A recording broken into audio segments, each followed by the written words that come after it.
Everyone, welcome to GATE academy plus. So फिर से हमारे वीडियो रिज्यूम हो रहे हैं यहाँ से। ओके, सो आप इंजॉय करते रहिए ऐसे ही। आई होप कि आप सभी ने लास्ट वीडियो तक जरूर देखा होगा।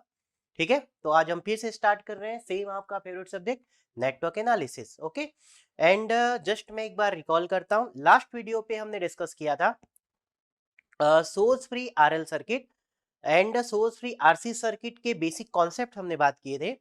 आरएल आरसी सर्किट का बिहेवियर क्या होता है ये हमने बात की थी। स्टडी स्टेट पे क्या होता है, स्टडी स्टेट में T is equal to zero minus and T is equal to infinite और you can say 5 tau and T is equal to zero plus पे क्या होता है। और हमने डिस्कस किया था कि लाप्लास डोमेन पे how you can represent inductor and capacitor. ठीक है, I hope you are expert in this part. और उसके बाद हमने बात की थी कि different different types of current and voltage के रिलेशन आपको मिल सकते हैं फॉर आरएल सर्किट और RC circuit. Means for inductor current अगर आप देखेंगे तो चार्जिंग केस भी हो सकता है, डिस्चार्जिंग केस भी हो सकता है, एक आपकी नॉर्मल चार्जिंग भी हो सकता है, स्टैंडर्ड चार्जिंग भी हो सकता है, नॉर्मल डिस्चार्जिंग भी हो सकता है, स्टैंडर्ड डिस्चार्जिंग भी हो सकता है। मतलब एक में जीरो तक आएगा और एक में पूरा जीरो तक नहीं आएगा। Same for the capacitor. I hope you are expert in this part. Okay, so last class में हमने कुछ प्रॉब्लम डिस्कस किए थे from the source free RL network. Same problem आज के क्लास में मैं फिर से कंटिन्यू करता हूं और कुछ प्रॉब्लम के बाद फिर हम कंटिन्यू करेंगे सोर्स फ्री आरसी सर्किट के प्रॉब्लम। ठीक है, तो चलिए आप मेरे साथ नोट करेंगे। ओके, हाँ, सो नेक्स्ट प्रॉब्लम मैं यहाँ पे लेने वाला हूँ। सो सेम प्रॉब्लम मैं फिर से कंटिन्यू कर रहा हूँ फ्रॉम द आरएल नेटवर्क। अभी हमें नहीं पता एग्जैक्टली कि प्रॉब्लम कौन से टॉपिक से है। ठीक है, बट हम जो टॉपिक कंटिन्यू कर रहे हैं ये तो हमें पता है कि मैं अभी सोर्स फ्री आरएल के क्वेश्चन ले रहा हूँ, बट एग्जाम पे ये हमें नहीं पता होता है कि क्वेश्चन कौन से टॉपिक का है, तो वो आपको जज करना होता है। ठीक है, तो देखेंगे, नोट करेंगे आप।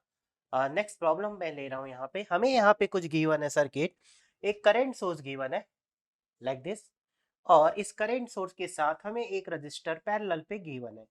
ठीक है, अभी तक आपने जो क्वेश्चन देखे जनरली एक स्विच देखा जो ओपन या क्लोज होता है। मैंने आपको स्विच में पढ़ाया था टू वे स्विच भी पॉसिबल है।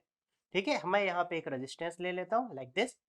ओके, और यहाँ पे हम अगर कंसीडर करें एक टू वे स्विच है ऐसा कुछ।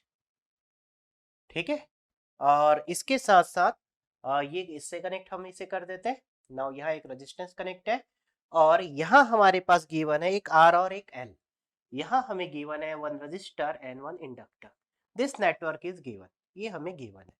ठीक है ना, यहाँ पे जो स्विच की पोजीशन है इसे बोला गया है नंबर वन, इसे बोला गया है टू, और ये आपका स्विच है। और यहाँ बोला गया है टी इक्वल टू जीरो पे स्विच वन से कहाँ मूव हो रहा है, टू पे मूव हो रहा है, at which time t equal to zero. Exam पे ऐसे क्वेश्चन आपको देख के समझना होगा इसकी मीनिंग क्या है। इसकी मीनिंग एग्जैक्टली क्या है, ये स्विच आपका वन से टू में मूव हो रहा है कब, at t equal to zero. अगर डायरेक्शन अपोजिट होता तो टू से वन पे मूव होता है t equal to zero. Clear. Now value हमें गिवन है, this is 5 ampere, this resistance is 8 ohm, this resistance is 12 ohm, this inductor is given that is 3 henry and this resistor is given 2 ohm। ये हमें given है। ठीक है, इस register के cross हमें एक वोल्टेज बोला गया है, दिस प्लस माइनस वी। ठीक है, इंडक्टर के क्रॉस जो करंट है ये हमें इस डायरेक्शन से पूछा गया है, in this direction, this is I N. Clear है।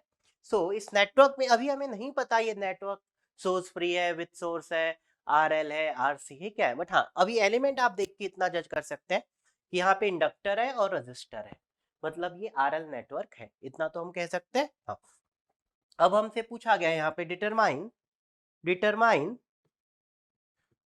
ठीक है, हम इंडक्टर का करंट निकाल लेते हैं I L and this voltage and V और T greater than or equal to zero. मतलब मुझे ऑल टाइम के लिए इनडायरेक्टली हमें क्या निकालना है, आई एल टी निकालना है और हमें क्या निकालना है, वी ऑफ टी निकालना है for t greater than or equal to zero के लिए। ठीक है, मीन्स इंडक्टर करंट एंड इस रजिस्टर का वोल्टेज। याद रखेंगे मैंने प्रीवियस क्लास में भी आपको बोला है, पूछा कुछ भी जाए आपका टारगेट क्या होना चाहिए, अगर इंडक्टर है तो इंडक्टर का करंट। ठीक है, तो चलिए देखते हैं। सबसे पहले आप यहाँ पे चेक करेंगे कि t इक्वल टू जीरो के पहले क्या एनर्जी स्टोरिंग एलिमेंट ने कुछ एनर्जी स्टोर करके रखा है या नहीं रखा है। ये आप चाहे तो माइंड पे भी कर सकते हैं, कुछ टाइम के बाद जब आप एक्सपर्ट हो जाएंगे आप माइंड पे ही कर लेंगे। तो चलिए सबसे पहले मैं लिखता हूँ t equal to zero minus, और आपको पता है जीरो माइनस पे सर्किट हमेशा क्या होगी, स्टडी स्टेट पे होगी, दैट इज स्विच, क्योंकि स्विच आपका जीरो पे चेंज हो रहा है। मतलब आपका ये स्विच 1 पे कब से था, माइनस इनफाइनाइट टाइम से, तो माइनस इनफाइनाइट टाइम से 0 माइनस तक डेफिनेटली वो स्टडी स्टेट पे आ चुका होगा। यस, तो 0 माइनस पे स्टडी स्टेट। अब आप यहाँ देखेंगे ये इंडक्टर चार्ज है या अनचार्ज है। मैंने आपको ऐसे ही पढ़ाया कि चार्ज इंडक्टर होगा तो शॉर्ट कर दीजिए और अनचार्ज होगा तो ओपन कर दीजिए। अभी तक सभी बच्चे से शॉर्ट लेके ही चलते हैं, ठीक है। बट मैंने बोला 99% आप सही हो जाएंगे, 1% क्वेश्चन में गलत हो सकते हैं, वो स्पेशल कैटेगरी के कुछ क्वेश्चन हैं, ठीक है। लास्ट लास्ट में मैं ऐसे क्वेश्चन भी आपको करा दूंगा, ठीक है ना। तो चलिए देखते हैं, अगर ये 1 पे कनेक्टेड था, मतलब ये सप्लाई बहुत टाइम से यहाँ भी जा रही है और यहाँ भी आ रही है, ये आपका डिस्कनेक्ट था, तो क्या इंडक्टर में करंट फ्लो हो रहा होगा? Yes, inductor was fully charge, तो चार्ज इंडक्टर। अब आप देखेंगे वो फुल्ली चार्ज हो या नॉट फुल्ली, अगर वो चार्ज हुआ है मतलब आप उसे क्या लिखेंगे? शॉर्ट सर्किट, ठीक है। तो यहाँ जो इंडक्टर है दैट इज चार्ज इंडक्टर, आप हमेशा ऐसा लिखने की हैबिट बनाइए। एंड चार्ज इंडक्टर क्या होता है? शॉर्ट सर्किट, ठीक है। और जब भी चार्ज इंडक्टर शॉर्ट सर्किट होगा आप वहां से क्या निकालेंगे? करंट। तो यहाँ से आप क्या निकालेंगे? आई जीरो, और आई जीरो को आप क्या बोलते हैं? I L zero minus. आपकी इच्छा है, ठीक है, कि आप क्या लिखना चाहते हैं। क्लियर? चलिए ड्रॉ कर लेते हैं नेटवर्क। सो हमारा नेटवर्क क्या हो जाएगा? This is 5 ampere current source, ये रेजिस्टेंस आपका पैरेलल पे हमें गिवन है, स्विच आपका कनेक्टेड था, एंड यहाँ आपके पास एक रजिस्टर इंडक्टर वा शॉर्ट सर्किट। यहाँ जो रेजिस्टेंस है वो ओपन है, मैंने उसे ओपन रिमूव कर दिया, मैंने ड्रॉ नहीं किया। अब यहाँ जो करंट फ्लो होगा दैट इज आई जीरो, या फिर आप बोल सकते हैं आई एल जीरो माइनस, ठीक है। This resistance is given 2 ohm and this resistance is given 8 ओम, ठीक है। बाय करंट डिवाइडर निकल जाएगा, तो what will be the this I zero?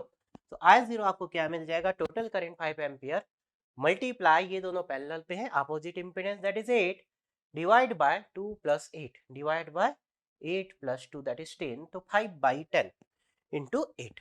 Clear है? तो क्या हो जाएगा आपके पास? दिस इज 5/10, तो क्या हो जाएगा? 8/2 इज इक्वल टू 4 एम्पियर। लिख सकते हैं हम डायरेक्टली।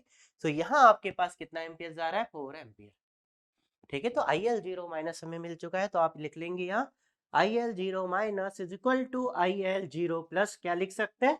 डेफिनेटली लिख सकते हैं, क्योंकि हमारा यहाँ वोल्टेज इम्पल्स के फॉर्म पे नहीं है, and that value is also written by I zero. आपको कितना मिल चुका है? 4 एम्पियर, ठीक है। अगर आप यहाँ से करंट की बात करें तो यहाँ कितना जाएगा? 1 एम्पियर। एक चीज हमेशा याद रखेंगे, बार जब भी आप कैलकुलेशन करते हैं तो एक चीज आपके माइंड पे आना चाहिए कि यहाँ से 5 एम्पियर आ रहा है, तो ज्यादा करंट कहाँ जाएगा? जहाँ का रेजिस्टेंस कम होगा। तो एटलीस्ट आपको इसे आइडिया लगेगा कि हमने जो वैल्यू निकाली है वो गलत तो नहीं है। तो एटलीस्ट आपको इतना आइडिया लग गया, अगर ये 5 एम्पियर है, ये रेजिस्टेंस कम है जा रहा है, मतलब यहाँ 2.5 आधे से तो ज्यादा करंट 100% फ्लो होगा, ठीक है। Current always choose low resistance path, ये स्टेटमेंट मैंने आपको इनिशियल बेसिक की क्लासेस में बताया था। क्लियर है इतना? तो I L zero minus equal to I L zero plus equal to I L zero minus equal to I L zero plus equal to I zero equal to 4 ampere. तो initial current हमें मिल गया, तो चलिए मैं यहाँ value लिख लेता हूँ। तो यहाँ आपको मिल चुका है I L zero minus is equal to I L zero plus is equal to I zero is equal to 4 ampere, ठीक है। इसका काम हो चुका है, मैं इसे रिमूव करता हूँ अभी। क्लियर है ये? ओके नाउ, सो ये आपका हो चुका है। आप अगर एक्सपर्ट हो जाएंगे तो आप इसे माइंड पे ही निकाल लेंगे धीरे धीरे, ठीक है। कैसे? आप देखेंगे स्विच यहाँ कनेक्टेड था, ये शॉर्ट सर्किट है, ये दोनों पैरेलल है, तो यहाँ करंट डिवाइडर से आ जाएगा 5 इंटू 8 डिवाइड बाय 10, इतना। तो डायरेक्टली आप 10 सेकंड पे आंसर निकाल सकते थे, ठीक है। चलिए अब हमसे जो पूछा गया है, सबसे पहला काम इनिशियल निकालते हैं, उसके बाद जो पूछा जाता है, क्या पूछा गया? All time. ऑल टाइम में कुछ भी पूछा जाए आप सबसे पहले क्या निकालेंगे? इंडक्टर का करंट। रीजन क्यों निकालते हैं मैंने आपको बताया है, तो चलिए सॉल्व करते हैं। सो अब हम सर्किट ड्रॉ करेंगे एट टी ग्रेटर देन और इक्वल टू 0 पे। तो जैसे 0 पे आपका स्विच 1 से 2 में चले जाएगा, तो यहाँ आप देखेंगे दो अलग अलग नेटवर्क बन जाएंगे। तो आप देखेंगे एक नेटवर्क तो आपका कुछ ऐसा बन जाएगा, एक नेटवर्क आपके पास कुछ ऐसा बन जाएगा, ये सेपरेट नेटवर्क है, this is 8 Om and this is 5 ampere, होगा ऐसा कुछ। और सेकंड नेटवर्क आपका स्विच आपका यहाँ पे कनेक्ट हो जाएगा, and you will get here one resistance, यहाँ आपके पास एक रेजिस्टेंस है और यहाँ आपके पास एक इंडक्टर है, you will get like this, ऐसा कुछ हमें मिलेगा। This is 3 Henry, this resistance is given 2 ohm and this resistance is given 12 ओम, हमें ऐसा कुछ मिल जाएगा ना। यहाँ जो वोल्टेज है इसको बोला गया है V, और यहाँ इस डायरेक्शन पे करंट को बोला गया है IL। क्लियर है? क्या I0 सेम डायरेक्शन पे मिला था? यस, सेम डायरेक्शन पे मिला था। तो जिस डायरेक्शन पे I0 मिलता है IL उसी डायरेक्शन पे आप कैलकुलेट करते हैं, याद रखेंगे, ठीक है। सो IL जिस डायरेक्शन से मिलता है आप उसी डायरेक्शन पे IL कैलकुलेट किए हैं, याद रखेंगे। अगर एग्जामिनर इस क्वेश्चन पे हमें IL ऐसे पूछ लेता फॉर एग्जाम्पल, तो आइडियली आंसर आपका निगेटिव आता, आइडियली आंसर आपका निगेटिव आता। सो IL निकालने में गलती नहीं करेंगे। तो आपको एक्चुअल में जिस डायरेक्शन पे I0 पॉजिटिव मिल रहा है उसी डायरेक्शन पे IL पॉजिटिव मिलेगा। इतना क्लियर है। सो अगर आपको इस डायरेक्शन पे 4 एम्पियर मिल रहा है तो आप इस अपोजिट डायरेक्शन पे डायरेक्ट फार्मूला नहीं लगा देंगे, गलत हो जाएगा, ठीक है, गलत हो जाएगा। क्लियर ना। अगर आपको इस डायरेक्शन पे यहाँ पे मान लेते हैं -4 एम्पियर मिलता और आप इसी डायरेक्शन पे करंट लिखते तो ये करंट भी निगेटिव होता। तो याद रखेंगे सबसे इंपॉर्टेंट पॉइंट, आप जो I0 लिखते हैं यहाँ पे वो I0 आप उसी डायरेक्शन पे लिखिए जिस डायरेक्शन पे IL गिवन है, ठीक है, जिस डायरेक्शन पे IL पूछा गया है। अगर आपका I0 पॉजिटिव आता है तो ये भी पॉजिटिव आएगा, अगर ये नेगेटिव आया तो ये नेगेटिव आएगा। तो I0 आप एज्यूम करते हैं, आप हमेशा उसी डायरेक्शन पे एज्यूम कीजिए जिस डायरेक्शन पे IL गिवन है। जनरली एग्जामिनर ये गलती नहीं करते हैं, बट हो सकता है अगर उनसे गलती हो जाए। अगर वो IL अपोजिट डायरेक्शन पे ऐसा दे देते तो आप इसी, अगर फॉर एग्जाम्पल इस क्वेश्चन में ऐसा होता दिस इज IL, तो आप क्या करते I0 इसी डायरेक्शन पे निकालते, I0 आप ऐसा एज्यूम करते। अब यहाँ पे जो I0 की वैल्यू आती वो क्या आ जाती, -4 एम्पियर। तो रिप्रेजेंटेशन इज अलग। तो मोस्ट इंपॉर्टेंट थिंग ये IL और I0 का आप सेम डायरेक्शन एज्यूम करेंगे, ठीक है, अदरवाइज आपका जो डायरेक्ट डेरिवेशन है वो फिर गलत हो जाएगा, ठीक है, वो गलत हो जाएगा, ठीक है। तो चलिए सॉल्व करते हैं। इस पार्ट से हमें कुछ पूछा नहीं गया है, ये सेपरेट नेटवर्क है, यहां से कोई करंट फ्लो होगा 0 एम्पियर, तो ये both are the separate network. तो याद रखेंगे अगर कोई दो नेटवर्क एक लाइन से कनेक्टेड है सिंगल वायर से, उस वायर का कोई काम नहीं है, उस वायर का कोई काम नहीं है। हाँ, अगर यहाँ जितना वोल्टेज है उतना वोल्टेज आपको यहाँ मिल जाएगा और कोई यहाँ पे इसका यूज नहीं है, ठीक है। तो अगर दो नेटवर्क सेम सिंगल वायर से कनेक्टेड है तो यहाँ से कोई भी करंट फ्लो नहीं होगा। मैंने आपको पढ़ाया था जितना करंट यहाँ से जाएगा उतना करंट आने के लिए एक दूसरा पाथ चाहिए, ठीक है। 3 पाथ चलेंगे, 4 पाथ चलेंगे, बट सिंगल पाथ कभी भी पॉसिबल नहीं है। क्लियर ना। तो चलिए ये नेटवर्क हमारे कोई काम का नहीं है। इस नेटवर्क को मैं क्या बोल सकता हूँ, ये जो हमारा नेटवर्क है व्हाट यू कैन से दिस इज नथिंग बट, आप बोल सकते हैं ये एक सोर्स फ्री है। यस, सोर्स फ्री है। कौन सा नेटवर्क है, RL नेटवर्क। तो सोर्स ही RL नेटवर्क। आप चाहें तो यहाँ केवीएल लगा के एक IL के फॉर्म पे इक्वेशन लिख लीजिए, ऑलरेडी मैंने पहले पढ़ाया हुआ है, तो मैं डायरेक्टली इसका आंसर लिख दूं। तो यहाँ जो करंट होगा ILT, तो ILT आपको क्या मिलता है, आप सभी को पता है I0 e raise to power -t upon tau for t greater than or equal to 0।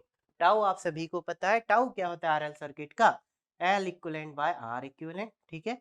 अब आप देखेंगे कितने इंडक्टर है, एक इंडक्टर है, तो मैं सीधा सीधा 3 हेनरी लिख सकता हूँ, डिवाइड बाय R इक्विवेलेंट। आप यहाँ से इसे सेपरेट कर सकते हैं, तो 12 + 2 क्या हो जाएगा आपका 14। सो R इक्विवेलेंट आपके पास कितना है 14, तो क्या हो जाएगा 3/14। टाउ आपके पास क्या होगा 3/40 सेकेंड्स। मिलेगा कुछ ऐसा ना। चलिए इसे हेनरी को यहाँ नहीं लिखते हैं, तो हेनरी अपान ओम आपको क्या मिलेगा सेकेंड्स। तो टाउ हमें मिल गया 3/14। क्लियर है इतना ना। तो चलिए अब अगर हम बात करते हैं यहाँ पे, और हमें क्या चाहिए I0 ऑलरेडी आपने निकाल लिया है। I0 आपको कितना मिला है, इसीलिए मैंने बोला था I0 और IL का डायरेक्शन आप सेम एज्यूम करेंगे। अगर आपने I0 अपोजिट निकाला और IL अपोजिट एज्यूम कर लिया तो आंसर निगेटिव में आ जाएगा, ठीक है। I0 कितना 4 एम्पियर, तो क्या हो जाएगा 4 e raised to power -14/3 into t, and this answer is valid for t greater than or equal to 0. This is not I0, this is ILT, this is ILT। लिख सकते हैं वैसा, बोलिए लिख सकते हैं। ILT आपको क्या मिल जाएगा 4 e raised to power -14/3, this is 14 minus of 14/3 into t। Clear है, आसान है, ओके ना। चलिए अब अगर हम बात करते हैं और हमसे क्या पूछा गया था, यहाँ वोल्टेज भी निकाल सकते हैं। तो देखिए ये वोल्टेज आपका क्या हो जाएगा V ऑफ t, कुछ भी पूछा जाए आप निकाल सकते हैं। अब आपको सोचना है कि कैसे आसानी से निकल जाएगा, ठीक है। कोई बच्चा ये वोल्टेज निकालेगा, इसको निकालने की नीड नहीं थी, ये करंट सेम यहाँ फ्लो होगा। तो अगर आप यहाँ बात करेंगे तो विच करंट विल फ्लो, IL। अब IL वोल्टेज निगेटिव से एंटर कर रहा है और V पॉजिटिव नेगेटिव पूछा गया है, मतलब V क्या हो जाएगा आपका माइनस ऑफ IL। अगर आप इस डायरेक्शन पे करंट की बात करते हैं तो क्या कौन सा फ्लो होगा, माइनस ऑफ IL। तो क्या हो जाएगा 12 into -IL, sorry 12 into minus I L, तो मैं लिख सकता हूँ minus of 12 into 4 e raise to power minus 14 upon t, and this answer is for t greater than 0। तो माइनस 48, तो आंसर आपको कितना मिल जाएगा, minus 48 e raise to power minus 14 by 3t, and this answer is for t greater than 0। ठीक है, हम यहाँ से भी कुछ पूछ सकते थे। अब ये तो कांस्टेंट होगा, ये 5 एम्पीयर फ्लो होगा, तो यहाँ आपको हमेशा 5 इंटू 8 40 वोल्ट, यहाँ का वोल्टेज फिक्स होगा 40। ठीक है, बट अगर यही चीज मैं आपसे पूछता t इक्वल टू 0 के पहले यहाँ का वोल्टेज कितना था 8 ओम के क्रॉस, अगर कोई ऐसा पूछता 8 ओम के क्रॉस वोल्टेज क्या था, तो देखेंगे इसका प्लॉट क्या होगा। वोल्टेज अक्रॉस अगर आपसे कोई पूछता voltage across 8 Om and this is t, तो t इक्वल टू 0 के पहले कितना था, यहाँ पे आप देखेंगे करंट आपका कितना था, ये 5 एम्पियर, या 4 और यहाँ 1, तो 1 इंटू 8 वोल्ट, तो यहाँ आपके पास कांस्टेंट कितना था 8 वोल्ट। ठीक है, अब आप यहाँ देखेंगे कितना वोल्ट आ गया, 8 इंटू 5 दैट इज 40, कितना हो गया 40, ये आपका 40। ये तो यहाँ आप देखेंगे डिसकंटिन्यूटी मिल गया, स्लाइटली चेंज, ये स्लाइटली चेंज, बट कभी भी आपको इंडक्टर के क्रॉस करंट और कैपेसिटर के क्रॉस वोल्टेज में देखने को नहीं मिल सकता। ठीक है, बहुत रेयर केस में मिलेगा जब उसके क्रॉस सप्लाई क्या होगा आपके पास, इम्पल्स। ठीक है, बट अदर एलिमेंट के क्रॉस ये पॉसिबल है। क्लियर है ना इतना, अदर एलिमेंट के क्रॉस ये पॉसिबल है। तो अगर आपसे यहाँ का वोल्टेज पूछा जाता तो भी आप निकाल सकते थे। क्लियर है ना, क्योंकि अब ये कांस्टेंट रहेगा और पहले भी क्या था, वो कांस्टेंट था। क्लियर इतना, तो बहुत आसान क्वेश्चन है, सभी क्वेश्चन ऐसे ही होंगे। डिफरेंट डिफरेंट प्लेसेस पे आपको क्या लगा के दिया जाएगा, डिफरेंट डिफरेंट प्लेसेस पे आपको क्या लगा के दिया जाएगा, यहाँ पे रजिस्टर इंडक्टर लाइक दिस बन जाएंगे। नाउ नेक्स्ट क्वेश्चन, चलिए मैं एक और लेता हूँ यहाँ पे।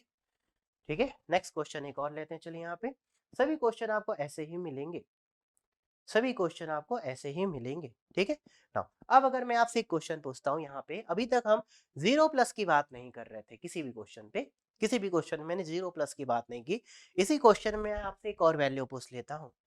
ठीक है, मैं एक और वैल्यू पूछ लेता हूँ, इस इंडक्टर के क्रॉस जो वोल्टेज है वो 0+ पे क्या होगा, VL 0+ is equal to question mark.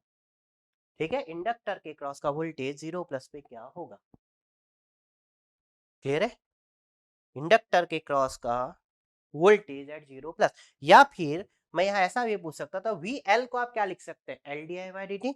सो इसी वैल्यू को आप क्या लिख सकते हैं, is equal to L D I by D T, and which है this is I L T, लिख सकते हैं ऐसा एट 0+। तो यहाँ टी की जगह क्या लिख सकता हूँ मैं, 0+। बोलिए, ये दोनों वैल्यू भी सेम है, तो आपसे यहाँ पे दो क्वेश्चन और पूछा जा सकता था, VL 0+ क्या होगा, पहला क्वेश्चन।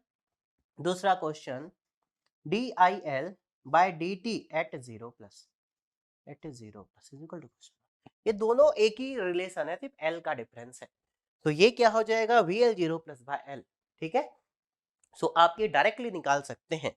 दो तरीका था, पहला तरीका आप VLT निकाल लीजिए, VLT या ILT निकाल लीजिए, उसका डिफरेंशिएट करिए। दूसरा तरीका VLT निकालिए और उसमें 0+ पुट कीजिए। बट हमें कभी भी एग्जाम पे अगर कभी भी 0+ की वैल्यू पूछी जाती है, तो याद रखेंगे मुझे कभी भी ऑल टाइम निकालने की जरूरत नहीं है।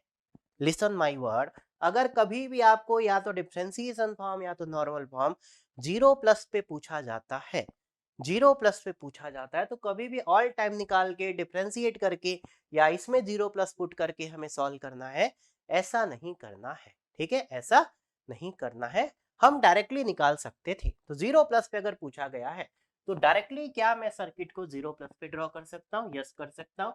और मैंने आपको पढ़ाया था 0+ पे सर्किट को कैसे ड्रॉ किया जाता है। तो देखेंगे at t is equal to 0+, 0+ पे क्या हम सर्किट को डायरेक्टली ड्रॉ कर सकते हैं, यस कर सकते हैं। 0+ पे स्विच की पोजीशन 2 पे रहेगी, ये आपका रेजिस्टेंस है। यहाँ आपके पास एक और रेजिस्टेंस है, और इंडक्टर, मैंने बोला था इंडक्टर को आप रिप्लेस किससे करते हैं, करंट सोर्स से। Inductor is replace by A current source like this, और ये एक्चुअली एक इंडक्टर है यहाँ पे आपको, और आप चाहें तो ये करंट सोर्स भी है, तो क्या इसके क्रॉस वोल्टेज होगा, यस होगा। ये करंट आप ऑलरेडी निकाल चुके हैं 4 एम्पियर, तो ये आपके पास 4 एम्पियर है। This resistance is 2 ohm and this resistance is 12 ohm. Clear है, ये सर्किट 0+ पे है, तो यहाँ जो वोल्टेज होगा आप इसे क्या लिखेंगे, VL 0+। अब आप यहाँ से VL 0+ निकाल लीजिए। नाउ देखेंगे ये 4 एम्पियर यहाँ से फ्लो हो रहा है, तो यहाँ पे जो ड्रॉप मिलेगा प्लस माइनस 4 इंटू 12 48 ऐसा मिलेगा प्लस माइनस, और यहाँ पे ड्रॉप क्या मिलेगा 4 into 2 8, this is 8 volt, this is 48। Clear है? आप अब यहाँ पे एक लूप लगा लेते हैं, तो लूप लगाएंगे, चलिए हम यहाँ से स्टार्ट करते हैं। क्या हो जाएगा 48 प्लस 8 प्लस, ये आपके पास प्लस है, ये माइनस है, ऐसा क्यों है? क्योंकि ये करंट आपके पास क्या है IL 0 प्लस। ठीक है, और आपको इंडक्टर के क्रॉस पता है करंट और वोल्टेज आप हमेशा क्या लेते हैं सेम डायरेक्शंस पे, चाहे आंसर निगेटिव आ जाए चलेगा, लेकिन आप डायरेक्शन अपोजिट एज्यूम नहीं करेंगे। तो plus 48 plus 8 plus VL 0 plus is equal to 0। तो यहां से आपको VL 0 प्लस मिल चुका है कितना माइनस ऑफ 48 माइनस 8, मतलब 48 plus 8 is 56 and minus of 56 volt. This is the answer. अब मुझे बताएंगे t इक्वल टू 0 के बाद ये डिस्चार्ज होगा या चार्ज होगा? डिस्चार्ज होगा। और डिस्चार्जिंग में मैंने आपको बताया था करंट पॉजिटिव होगा और वोल्टेज नेगेटिव होगा। तो अगर आप यहाँ से वोल्टेज निकालेंगे तो ये माइनस आगे आ जाएगा, क्या हो जाएगा? आप चाहे तो यहाँ से निकाल भी सकते थे, यहाँ से भी निकालेंगे तो ये will get same answer. But exam पे आपको ये नहीं करना था, एग्जाम पे आप सीधा 0 प्लस पे सर्किट ड्रॉ करें एंड सॉल्व करें। तो एग्जामिनर तीन ही चीज तो पूछ सकता था यहाँ पे, एक 0 माइनस पे पूछ सकता है, और एक ऑल टाइम पूछ सकता है, और एक 0 प्लस पे पूछ सकता है। तो हम डायरेक्टली सॉल्व कर सकते हैं तीनों को, यस कर सकते हैं। अगर यहाँ आर और एल सेपरेबल नहीं होगा उस केस में ही हम सॉल्व नहीं कर सकते। सिंगल इंडक्टर तो 100% सेपरेबल होगा, कोई इशू नहीं है। एक से ज्यादा इंडक्टर मैंने आपको बताया था कि अगर एक से ज्यादा इंडक्टर सीरीज पे है या पैरेलल पे है, आप उसका इक्विवेलेंट एक बना लीजिए, सॉल्व कर दीजिए, और फिर सेपरेट सेपरेट इंडक्टर के क्रॉस आप वैल्यू निकाल सकते हैं। ठीक है, एक से ज्यादा इंडक्टर जब नॉन सेपरेबल होगा तो कैसे सॉल्व करेंगे ये मैं सबसे लास्ट में डिस्कस करूंगा। ठीक है, वैसे क्वेश्चन कभी मिलते नहीं है, डोंट वरी, बट फिर भी हम उसके लिए रेडी रहेंगे। ठीक है, इतना क्लियर है ना? ठीक है, तो 0 प्लस पे हम कोई भी वैल्यू निकाल सकते हैं, ऑल टाइम पे हम कोई भी वैल्यू निकाल सकते हैं। अब अगर इसी क्वेश्चन पे देखते हैं, मैं थोड़ा सा और इलोबरेट करता हूं। हमसे अगर DIL/dt 0 प्लस पूछा गया था तो क्या हो जाएगा? आपने यहाँ पे VL 0 प्लस निकाल लिया है, दैट इज माइनस 56 वोल्ट, और इसी चीज को आप क्या लिख सकते हैं L DIL/dt 0 प्लस ऐसा लिख सकते हैं is equal to minus 56 volt. So DIL 0 plus by dt क्या हो जाएगा माइनस 56 बाय L, और L आपको गिवन था माइनस 56, L हमें कितना गिवन था 3 हेनरी। क्लियर है? कितना गिवन था आपके पास 3, तो क्या हो जाएगा इसे ऐसे ही रहने देते हैं माइनस 56। वैसे यूनिट क्या होगी? देखिए करंट की यूनिट एम्पियर और टाइम की यूनिट एम्पियर पर सेकेंड, तो यूनिट क्या हो जाएगी एम्पियर पर सेकेंड। अगर आप यहां से यूनिट लिखेंगे दिस इज वोल्ट, क्या हो जाएगी volt, and this is Henry, volt पर हेनरी।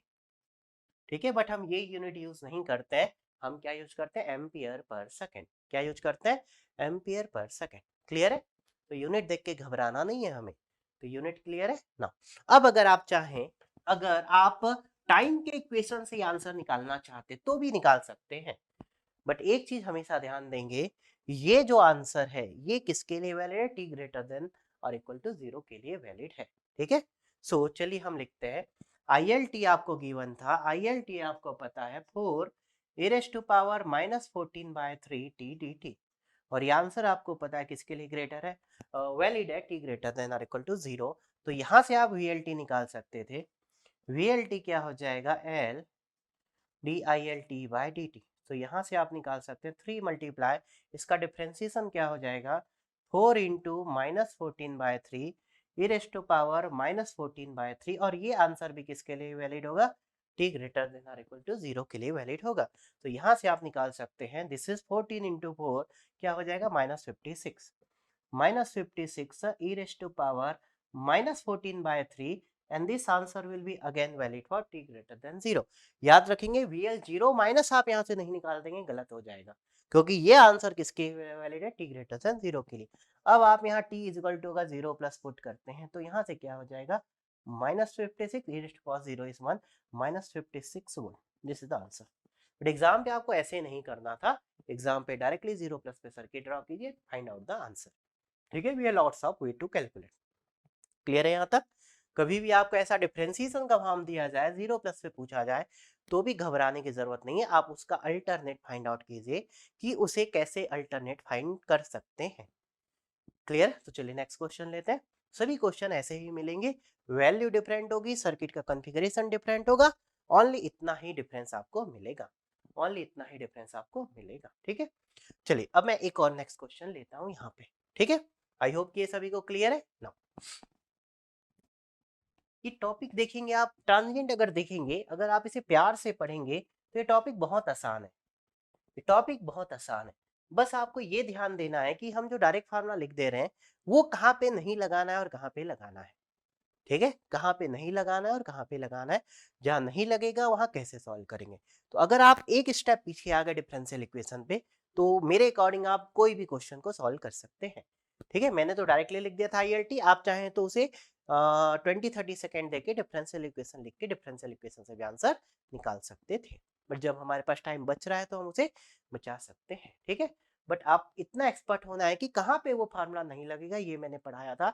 हम जो अभी सर्किट सॉल्व कर रहे हैं, या first order constant coefficient linear differential equation बनेगा। RLC सर्किट में हमेशा लीनियर ही बनेगा, RLC में हमेशा लीनियर डिफरेंशियल इक्वेशन बनेगा, कांस्टेंट कोफिशिएंट बनेगा अगर RL और C क्या है आपके कांस्टेंट है, और ये फर्स्ट ऑर्डर बनेगा अगर RL है, फर्स्ट ऑर्डर बनेगा RC है, RLC है तो सेकंड ऑर्डर बनेगा। क्लियर इतना? चलिए तो मैं एक और नेक्स्ट क्वेश्चन लेता हूँ, चलिए एक और नेक्स्ट क्वेश्चन लेते हैं। ठीक है, तो यहाँ मैंने आपको 0+ पे कैसे निकालते हैं वो बताया, डिफरेंशिएशन फॉर्म 0+ पे कैसे निकालते हैं मैंने आपको वो बताया। ठीक है, तो नेक्स्ट क्वेश्चन, अब मैं यहाँ पे एक डिपेंडेंट सोर्स ले लेता हूँ। ठीक है, अब ट्रांजिएंट में क्या डिपेंडेंट सोर्स के क्वेश्चन दिए जा सकते हैं, anything they can provide you. ठीक है, और हम तो डिपेंडेंट सोर्स में एक्सपर्ट हो चुके हैं। यहाँ हमें एक डिपेंडेंट सोर्स गिवन है कुछ ऐसा। ठीक है, इसके साथ हमें पैरेलल पे एक रेजिस्टेंस गिवन है कुछ ऐसा। ठीक है, और इसके साथ हमें एक RL सर्किट गिवन है, ये R है और ये L है, या स्विच नहीं लगाया है। कभी कभी एग्जामिनर क्या करते हैं, स्विच न लगा के आपको इनिशियल वैल्यू दे देते हैं, ऐसा भी वो कर सकते हैं। अभी तक हमने सभी क्वेश्चन में इनिशियल वैल्यू निकाला, एग्जामिनर आपको इनिशियल वैल्यू निकाल के n t 0 पे डायरेक्टली सर्किट दे सकते हैं, उसमें स्विच आपको नहीं दिखेगा, ऐसे क्वेश्चन भी दिए जा सकते हैं। ठीक है, सो यहाँ हमें गिवन है ये करंट सोर्स है, यहाँ जो करंट फ्लो हो रहा है that is IL, this resistance value is 10 ohm, this resistance value is 20 ohm, and ये जो हमारा इंडक्टर है this inductor is 5 हेनरी, ये हमें गिवन है, और डिपेंडेंट करंट सोर्स की वैल्यू हमें गिवन है IL/4। ये करंट सोर्स है तो क्या होगा, डेफिनेटली एम्पियर, क्या होगा एम्पियर, ये आपको गिवन है। ठीक है, हमें यहाँ फिर से क्या निकालना है, मान लेते हैं चलिए ILT निकालना है, और यहाँ इनिशियल वैल्यू गिवन है, इनिशियल वैल्यू गिवन है यहाँ पे IL0 इज इक्वल टू आपको गिवन है दैट इज 10 एम्पियर, ये आपको गिवन है। ठीक है, और हमसे पूछा गया है डिटरमाइन, डिटरमाइन कुछ भी पूछा जा सकता है, कुछ भी पूछा जाए, आप सबसे पहले IL निकालेंगे, मैं IL ही पूछ लेता हूँ, IL for t greater than or equal to 0, क्योंकि 0 के पहले तो दे दिया गया है। ठीक है, तो चलिए सॉल्व करते हैं। ठीक है ना, तो इनिशियल वैल्यू अब आपको यहाँ निकालना नहीं है, IL0 आपको दिया गया है, तो आप यहाँ सीधा लिख सकते थे क्या, IL0 minus is equal to IL0 plus is equal to IL0 is equal to 10 ampere. Initial value दे दी गई, और ये नेटवर्क ऑल टाइम के लिए गिवन है, तो इस नेटवर्क को सॉल्व करके आपको IL निकालना है। अब आप देखेंगे ये सोर्स फ्री RL है या नहीं है, एक्सटर्नल सोर्स है नहीं है, अब ये नेटवर्क डेड है या नहीं है, क्योंकि मैंने बोला था अगर किसी नेटवर्क में इंडिपेंडेंट सोर्स नहीं है तो वो सोर्स फ्री नेटवर्क होगा, चाहे डिपेंडेंट सोर्स हो। ठीक है, डिपेंडेंट सोर्स अगर है, अकेला खाली है, तो आप उसे एक रजिस्टर के जैसे ट्रीट कर सकते हैं। ठीक है, आप उसे एक रजिस्टर के जैसे ट्रीट कर सकते हैं, उस सर्किट का क्या मिलेगा, इक्विवेलेंट रेजिस्टेंस। तो ये नेटवर्क आपके पास क्या है, सोर्स फ्री RL नेटवर्क। अब आपको यहाँ से क्या निकालना है, अगर ये आपका, मैं क्या लिख सकता हूँ, this network is source free RL network, source free RL network लिख सकते हैं। तो अगर ये सोर्स फ्री RL नेटवर्क है, तो यहाँ से जो करंट फ्लो होगा, करंट फ्लो होगा ILT, वो ILT क्या हो जाएगा, initial current I0 e raised to power minus T upon tau, and this answer is valid for t greater than 0। आपको टाउ निकालना है और I0 निकालना है। I0 ऑलरेडी आपको पता है दैट इज 10 एम्पियर, और टाउ आपको पता है L equivalent by R equivalent. तो क्या आप इस सर्किट का टाउ निकाल सकते थे? यस निकाल सकते हैं, ऑलरेडी मैंने पहले भी आपको निकाल के बताया हुआ है। तो टाउ कैसे निकालेंगे? अगर हम इस सर्किट को यहाँ से सेपरेट कर देते हैं तो यहाँ से एल आ जाएगा और इस साइड से आर आ जाएगा। बट डिपेंडेंट सोर्स के केस में आर कैसे निकालते हैं? हम थोड़ी सी मेहनत करनी पड़ेगी। तो एल तो हमें मिल गया, दैट इज 5 हेनरी, और आर आपको निकालना होगा आर इक्विवेलेंट। ठीक है, एल यहाँ पे एक है तो आप एल इक्विवेलेंट ना लिख के चाहें तो सिर्फ एल भी लिख सकते हैं। ठीक है, आपकी इच्छा है आप क्या लिखना चाह रहे हैं। ठीक है, मैं इसे एल लिख लेता हूँ, चलिए, सो दैट आपको कंफ्यूजन ना हो कि सर आपने एल इक्विवेलेंट क्यों लिखा था। ठीक है, क्लियर इतना? तो चलिए आर इक्विवेलेंट कैसे निकालेंगे इस नेटवर्क का, देखते हैं। हमारे पास एक डिपेंडेंट सोर्स है ऐसा कुछ, एक हमारे पास रेजिस्टेंस पैरेलल पे गिवन है, और यहाँ एक और रेजिस्टेंस ऐसा कुछ गिवन है। ठीक है, दिस रेजिस्टेंस आपको गिवन है 10 ohm, this resistance is given 20 ohm, and this is given IL/4, IL/4 ऐसा कुछ है। यहाँ जो करंट फ्लो हो रही है दैट इज IL है। हम क्या करते हैं, यहाँ एक एक्सटर्नल वोल्टेज लगा देते हैं V, और यहाँ हम करंट मान लेते हैं I। तो I और IL में क्या रिलेशन है? माइनस। तो क्या इस वैल्यू को मैं माइनस आप I/4 लिख सकता हूँ? यस लिख सकते हैं। या फिर आप इस करंट को डाउन I/4 भी लिख सकते थे। ठीक है ना, अब आपको यहाँ V और I का रेशियो निकालना है। तो आप देखेंगे यहाँ कितना करंट फ्लो होगा, मैं लिख सकता हूँ I/4। यहाँ से कितना करंट आ रहा है? I, तो यहाँ कितना करंट जाएगा? 3I/4 लिख सकते हैं। यहाँ से आया 3I/4 प्लस I/4 कितना हो जाएगा? That is 4I/4 means I। ठीक है, तो मैंने करंट निकाल लिया।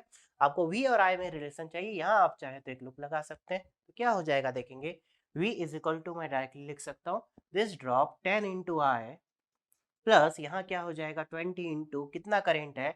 3/4I, 3/4I। तो यहाँ से हमें V/I का रेशियो मिल जाएगा। सो 20 इंटू 3/4 क्या हो जाएगा? 20/4 is 5, 5 into 3 15, 15 plus 10 25। So V is equal to 25I। तो यहाँ से हमें V/I मिल जाएगा दैट इज 25, और ये क्या है आपका R इक्विवेलेंट लिख सकते हैं। तो R इक्विवेलेंट हमें मिल गया 25। तो यहाँ से आपको क्या मिल जाएगा? This is 5/25। So 5/25 is equal to 1/5 second. तो टाउ मिल गया, कोई घबराने की हमें जरूरत नहीं थी। ठीक है, तो डिपेंडेंट सोर्स है तो है, हमें आर इक्विवेलेंट निकालने में थोड़ी सी मेहनत करनी पड़ सकती थी। ठीक है, इतना क्लियर है? तो हमें I0 भी आ गया, टाउ भी आ गया, तो डायरेक्टली हम निकाल सकते हैं what is ILT। ILT is nothing but I0 आपको पता है 10 e raised to power minus t upon tau is 1/5 means minus 5t, and this answer is valid for t greater than 0. This is the answer. Clear है? तो यहाँ का हमें current मिल गया। अब इस नेटवर्क में जो भी चाहें वो आप निकाल सकते थे। ये करंट आपको पता है अगर, तो यहाँ आपको ये करंट मिल जाएगा। ये करंट क्या हो जाएगा? 10/4 2.5। अगर आप इस करंट को निकालना चाहें तो क्या हो जाएगा? 2.5 e raised to power minus 5t। Clear है? तो ये करंट पता है, ये करंट पता है, तो यहाँ का करंट मिल जाएगा, यहाँ का वोल्टेज मिल जाएगा। ये दोनों करंट पता है, ये ऑलरेडी करंट पता है, तो यहाँ का वोल्टेज मिल जाएगा। जो चाहे आप सभी वैल्यूज इजिली निकाल सकते हैं। आसान है, बहुत आसान है। तो घबराने की जरूरत नहीं थी कि सर यहाँ डिपेंडेंट सोर्स आ गया है तो हम क्या करेंगे। ठीक है, चलिए अब मैं मान के चलता हूँ कि आपको ये नेटवर्क सॉल्व करना नहीं आता था, कि ये डायरेक्ट हम इस तरीके से नहीं कर पा रहे हैं, तो आप बेसिक तरीके से भी सॉल्व कर सकते थे। तो यहाँ मैं एक मेथड 2 भी लेता हूँ, और मेथड 2 के थ्रू हम कैसे सॉल्व करेंगे चलिए देखते हैं। इतना क्लियर है ना? तो चलिए, अगर फॉर एग्जाम्पल आप चाहते हैं कि नहीं सर हम इसे डिफरेंशियल इक्वेशन से सॉल्व करें, और फिर आप डिसाइड करना which method is easier, which method is easier, और आप मुझे कमेंट में फिर बताएंगे कौन सा मेथड आसान था। ये आपका था method 1, this was your method 1। अभी जो आपने पढ़ा ये आपके पास है मेथड नंबर 1। मेथड 1 हम direct source free RL network में करंट के फॉर्मूला लगा के सॉल्व करते हैं। ठीक है, अब आप देखेंगे मेथड 2। सो मेथड 2 हम बेसिक तरीके से चलते हैं, और बेसिक तरीका जनरली मैं इसे प्यार करता हूँ, इस बेसिक तरीके को। मेरे दिमाग में बेसिक तरीका हमेशा होता है, you can say plan A plan B. तो अगर प्लान ए कभी आपको लग रहा है कि कुछ गड़बड़ हो गई, कैलकुलेशन मिस्टेक्स हो रही है, 4 ऑप्शंस कहीं दिए गए हैं, मैच नहीं हो पा रहे हैं, कुछ भी इशू होता है, तो आप तुरंत प्लान बी में स्विच कर सकते थे। ठीक है, नाउ तो मेथड 2 हमारे पास देखते हैं चलिए। सो आपको अब यहाँ पे एक इक्वेशन बनाना है इस IL के फॉर्म पे। ठीक है, इस IL के फॉर्म, तो आप देखेंगे यहाँ करंट, यहाँ से अगर करंट IL आ रहा है तो आप चाहे तो यहाँ करंट लिख सकते थे। यहाँ IL/4 चले गया तो यहाँ पे 3/4 IL, तो यहाँ का करंट आपको मिल गया। आप चाहे तो इसे सोर्स ट्रांसफॉर्मेशन से भी चेंज कर सकते थे, बट मैं उतनी मेहनत नहीं कर रहा हूँ। आप यहाँ सोर्स ट्रांसफॉर्मेशन से लगा के केवीएल लगा सकते थे, ठीक है, बट आपके दिमाग में चलते रहना चाहिए कि यहाँ जो इक्वेशन लिखना है वो किस फॉर्म पे लिखना है, इंडक्टर करंट, इस फॉर्म पे लिखना है, inductor current, inductor current, inductor current. तो आपके दिमाग में बार बार चलते रहना चाहिए कि अगर इंडक्टर है तो इंडक्टर करंट के फॉर्म पे डिफरेंशियल इक्वेशन मिलेगा, ठीक है। तो चलिए, क्या अब मैं यहाँ लूप लगा सकता हूँ, यहाँ क्या हम लूप लगा सकते हैं, चलिए लगाते हैं। यहाँ से मैं स्टार्ट करता हूँ तो क्या हो जाएगा देखेंगे, 3/4 इंटू आई एल, तो 3/4 IL इंटू 20 लिख सकते हैं ना। यहाँ प्लस 10 इंटू आई एल लिख सकते हैं, ओके, या सॉरी, आई एल का डायरेक्शन ये प्लस माइनस होगा, ठीक है, और यहाँ जो डायरेक्शन ये प्लस माइनस होगा। इतना क्लियर है ना। आई एल का डायरेक्शन ये है, तो ये आपका प्लस होगा, ये माइनस होगा। प्लस आप क्या लिख सकते हैं, वी एल, प्लस क्या लिख सकते हैं, V L is equal to 0 लिख सकते हैं, लिख सकते हैं ना। और वी एल को क्या लिख सकते हैं, L D I by D T. तो ये क्या हो जाएगा, 15 प्लस 10 25 आई एल, प्लस ये क्या हो जाएगा, we L is L D I L by D T. आप चाहे तो आई एल को आई एल टी भी ऐसा लिख सकते हैं, ऐसा कोई इशू नहीं है, इज इक्वल टू 0 लिख सकते हैं। तो यहाँ से आपको एक डिफरेंशियल इक्वेशन मिल गया, देखेंगे मैं इसे रिमूव करता हूँ, ठीक है ना। इंडक्टर की वैल्यू, ठीक है, करेक्ट है एवरीथिंग ना। अब आप देखेंगे, फिर आप डिसाइड करेंगे कि सर कौन सा मेथड हमारे लिए बेटर था, ठीक है। तो ये सभी प्रैक्टिस है। नेटवर्क में नोबडी कैन से कि ये मेथड बेटर है, नेटवर्क पे भी डिपेंड करता है, कभी कोई बेटर होगा, कभी कोई, इसलिए आपके पास प्लान ए प्लान बी हमेशा होना चाहिए। तो हम एल की वैल्यू पुट कर देते हैं, तो क्या हो जाएगा, 5 D I L T by D T plus 25 I L T is equal to 0। 5 का अगर हम डिवाइड कर देते हैं, so dilt by dt plus 25 by 5 into ILT is equal to 0. You can see first order constant coefficient linear differential equation। आ गया answer. इसका solution आपको पता है, ठीक है, क्या हो जाएगा इसका solution, k e raised to power minus root क्या होगा, एक ही होगा, -5t and this answer is valid for t greater than 0। आपको k निकालना है, तो k क्या हो जाएगा, at t is equal to 0 क्या हो जाएगा, IL0, और IL0 आपको गिवन है, that is k raised to power 0 is 1, क्या हो जाएगा 1, एंड दिस आंसर, सॉरी, क्या हो जाएगा 1, और IL0 आपको पता है कितना, 10 गिवन है क्वेश्चन पे, यहाँ पे गिवन था हमें, यस ये रहा गिवन है ना। तो यहाँ से k आपको कितना मिल जाएगा, 10।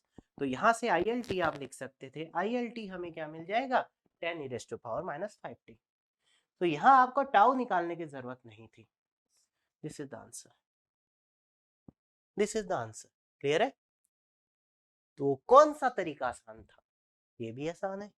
तो ऐसा नहीं कि डिफरेंशियल इक्वेशन टाइम कंज्यूमिंग है, कोई कंज्यूमिंग नहीं है, ठीक है। तो मुझे लगता है कि यहाँ हमारा मेथड 2 ज्यादा इजी था या ज्यादा आसान था। आसान तो दोनों है, but which one is better, अगर मैं पूछूं कि कौन बेटर है दोनों में से कोई एक, तो आप किसका नाम लेंगे, आप सोचिए एंड मुझे कमेंट में बताएंगे कि सर मेथड 1 बेटर है यहाँ या मेथड 2 बेटर है। तो डिपेंडेंट सोर्स में आपको एक चीज समझ में आ गया कि टाउ निकालने में हमें थोड़ी सी मेहनत करनी पड़ सकती है, बट अगर हम डिफरेंशियल इक्वेशन लिखे तो वहां आपको टाउ अपने आप आ जाएगा। यहां से आप एक चीज समझ गए कि अगर कोई सर्किट सेपरेबल नहीं है फॉर एग्जांपल, और अगर आप डिफरेंशियल इक्वेशन लिख के सॉल्व करते हैं, तो वहां से टाउ डायरेक्टली आंसर में मिलेगा, आपको अलग से टाउ निकालना नहीं पड़ेगा।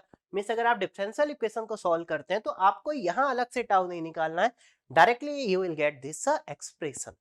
तो अगर कभी टाउ नहीं निकल पा रहा है किसी भी कारण से, तो तुरंत आप किसमें आप स्विच करेंगे, डिफरेंशियल इक्वेशन में। क्लियर है, आसान हो गया है टॉपिक। तो बन जाएंगे यहाँ से क्वेश्चन, ठीक है। कमेंट पे आप मुझे जरूर बताएंगे विच वन इज बेटर, ठीक है। और कोई बच्चा इसे ऐसे भी सॉल्व कर सकता था, देखेंगे आप चाहे इसे ऐसे भी कर सकते थे। यहाँ आप इसे एक वोल्टेज सोर्स बना लेते ऐसा, यहाँ आपके पास एक सीरीज रेजिस्टेंस होता, एक और सीरीज रेजिस्टेंस, तो ये 20 और ये 10। चलिए अभी मैं अलग अलग लिखता हूँ, ये 20 और ये 10, और यहाँ पे आपके पास एक इंडक्टर।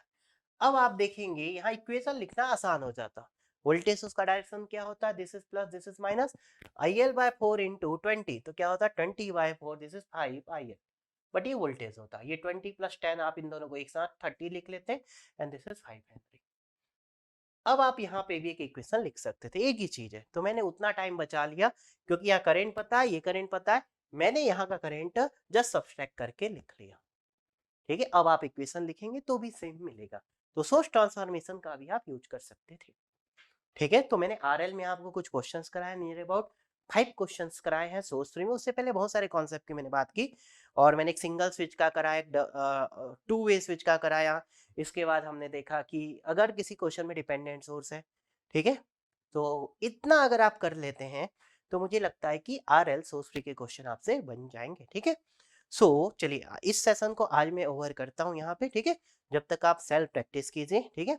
आप या तो विलियम एच हेडन कैमरली की बुक से प्रैक्टिस कर सकते हैं, या तो आप सैडोकू की बुक से प्रैक्टिस कर सकते हैं, ठीक है। नेक्स्ट क्लास में हम कंटिन्यू करेंगे questions from the RC source free network, ठीक है। और जनरली कैपेसिटर के क्वेश्चंस में बच्चे थोड़ा सा फंसते हैं, तो वहां पे हमें थोड़ा सा कॉन्सेंट्रेट करने की जरूरत होगी, ठीक है। तो चलिए, आप ये चीज मुझे जरूर बताएंगे मेथड 1 और मेथड 2 में आपको कौन सा मेथड बेटर लगा यहाँ पे, ठीक है, ठीक है। तो चलिए कल मिलते हैं नेक्स्ट क्लास में with the source free RL network problems. Okay, thank you, take care, bye bye, जय हिंद।